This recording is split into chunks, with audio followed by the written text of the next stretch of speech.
पहाड़ों और जंगलों के बीच बसे एक छोटे से गांव में मोहन नाम का एक किसान रहता था। उसकी कहानी किसी भी आम गरीब परिवार की तरह ही शुरू होती है। मिट्टी का एक छोटा सा घर, बूढ़ी माँ, पत्नी और एक बच्चा, जहां हर दिन की मेहनत का मकसद केवल अगले दिन के खाने का इंतजाम करना होता है। इस परिवार की पूरी दुनिया उनकी सफ़ेद बकरी गौरी के इर्द गिर्द घूमती थी। सोनू के लिए वो एक साथी थी, लेकिन मोहन के लिए वो उनकी आजीविका की इकलौती रीढ़ थी। इस तराजू को देखिए, एक तरफ है गौरी के दूध से आने वाली मामूली कमाई और दूसरी तरफ है 4 लोगों के परिवार का रोजमर्रा का खर्च। ये संतुलन इतना नाजुक है कि एक भी अप्रत्याशित झटका इसे पूरी तरह पलट सकता है। इनके पास कोई बचत या सुरक्षा के लिए कोई दूसरा विकल्प मौजूद नहीं है।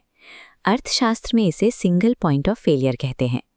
चरम गरीबी में जीवन अक्सर इसी तरह एक ही धागे से लटका होता है, जहां छोटी सी दरार भी पूरे अस्तित्व को खतरे में डाल देती है। वो खतरा तब सामने आया जब गांव में एक खूंखार भेड़िए की खबर फैली। मुखिया ने चेतावनी दी कि शाम होते ही कोई भी अपने जानवर बाहर न छोड़े। गांव में डर का माहौल था। मोहन एक मुश्किल जाल में फंस गया। उसके पास बकरी को घर में सुरक्षित रखने के लिए बाड़ा बनाने के पैसे नहीं थे, और अगर वो उसे चराने के लिए जंगल ना ले जाता तो गौरी भूख से कमज़ोर हो जाती और दूध देना बंद कर देती। संसाधनों की इसी कमी ने मोहन को एक जानलेवा जोखिम की ओर धकेल दिया। उसने सोचा कि वो जंगल के बिल्कुल किनारे रहेगा और खतरा देखते ही लौट आएगा, लेकिन झाड़ियों में होने वाली हर आहट उसे अपनी बेबसी की याद दिला रही थी। गरीबी अक्सर इंसान से उसकी सुरक्षा का हक छीन लेती है। मोहन का ये फैसला कोई लापरवाही नहीं, बल्कि उन सीमित विकल्पों का परिणाम था जो उसे एक खतरनाक कैलकुलेटेड रिस्क लेने पर मजबूर कर रहे थे। वो शांति बहुत डरावनी थी। मोहन कुएं की ओर गया ही था कि जंगल की गहराई से निकलकर वो भेड़िया गौरी पर टूट पड़ा। ये आक्रमण इतना अचानक था कि बचने का कोई मौका ही नहीं बचा। सोनू की चीख और मोहन की भागती हुई कदमों की आवाज़ जंगल में गूंजी। मोहन का संघर्ष अपनी बकरी को बचाने के लिए नहीं, बल्कि परिवार की भविष्य को बचाने के लिए था। मगर वो बहुत पीछे रह चुका था। अंत में झाड़ियों के बीच सिर्फ गौरी के गले की टूटी हुई घंटी और खून के धब्बे बचे थे। मोहन ने उस घंटी को उठाया जैसे वो अपने परिवार की खुशियों के आखिरी टुकड़े को पकड़ रहा हो। जब पूरी आजीविका एक ही संपत्ति पर टिकी हो तो उसका नुकसान एक भावनात्मक त्रासदी से कहीं बढ़कर होता है। ये मोहन के पूरे आर्थिक ढांचे का ढह जाना था। उस रात मोहन के घर में सन्नाटा था। चूल्हा ठंडा पड़ा था और सोनू की आंखों में सिर्फ एक सवाल था कि गौरी अब कभी वापस नहीं आएगी। त्रासदी यही नहीं रुकी। आमदनी खत्म होते ही साहूकार ने दस्तक दी। उसने साफ कह दिया कि अगर जल्द ही कर्ज नहीं चुकाया गया तो मोहन का वो छोटा सा खेत भी उसके हाथ से चला जाएगा। मोहन अपनी चारपाई पर पड़ा छत को देखता रहा। उसे महसूस हुआ कि उसकी मेहनत, उसकी ईमानदारी सब व्यर्थ थी। वो हार मान चुका था और जीवन में पहली बार उसने अपने अस्तित्व को एक भारी बोझ की तरह महसूस किया।